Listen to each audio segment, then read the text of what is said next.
Hi friends, welcome back to our channel Kanapuram కథలు. అందరు ఎలా ఉన్నారు? నేనైతే బాగున్నాను.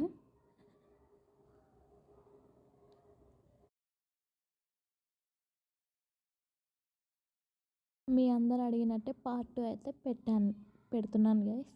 సో ఫస్ట్ మనం సద్దిబుర్రల పార్ట్ 1 చూడకపోతే పార్ట్ 1 చూసి పార్ట్ 2కి రండి. మనము కలుపుకున్న పిండిని కొద్దిసేపు అలా వదిలేసాం కదా. తర్వాత దాన్ని చిన్న ఉండల్లాగా వేసుకొని మనం దాన్ని మరీ పలచగా కాకుండా మరీ దొడ్డుగా కాకుండా చేసుకోవాలి. తర్వాత నూనె వేడి ఎక్కించుకోవాలి.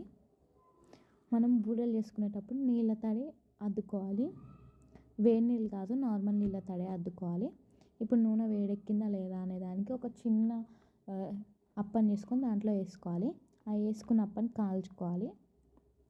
కాల్చుకున్న తర్వాత దాన్ని అయితే స్టవ్కి దిష్టిలాగా పెట్టుకోవాలి గైస్.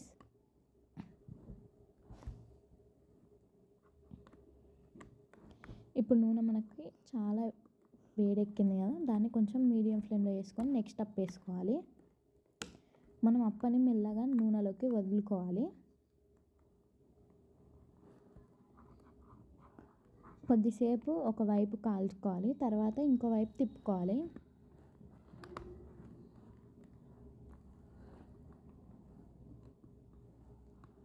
తిప్పుకున్న తర్వాత కూడా కొద్దిసేపు కాల్చుకోవాలి. మనకు కొంచెం ఎర్రగా అయిన తర్వాత దాన్ని మనము ఒక పేపర్ ఉన్న ప్లేట్లోకి ట్రాన్స్ఫర్ చేసుకోవాలి. సద్ది బూరెలు అయితే కొంచెం నల్లగానే వస్తాయి, మరీ అరిసెల్లా తెల్లగా రావు. ఇప్పుడైతే ఫస్ట్ చేసుకున్నట్టే అన్నీ అట్లే కాల్చుకోవాలి ఫ్రెండ్స్. మనమైతే అరిసెల్ని తిప్పుకునేటప్పుడు మెల్లగా తిప్పుకోవాలి, లేకుంటే అవి పగిలినట్టు అవుతాయి.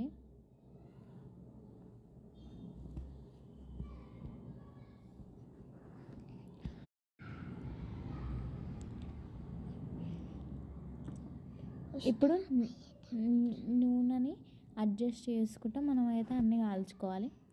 ఈ సద్ది బూరెలు అయితే ఎక్కువ నూనెను కూడా ఏం పీల్చుకోవు ఫ్రెండ్స్. ఇట్లా అన్నీ కాల్చుకోవాలి. ఇవి హెల్త్కి మంచివి, పైగా మనకి చాలా తక్కువ టైంలో అయిపోతాయి. మీకు ఈ వీడియో నచ్చినట్టయితే please like, share and subscribe.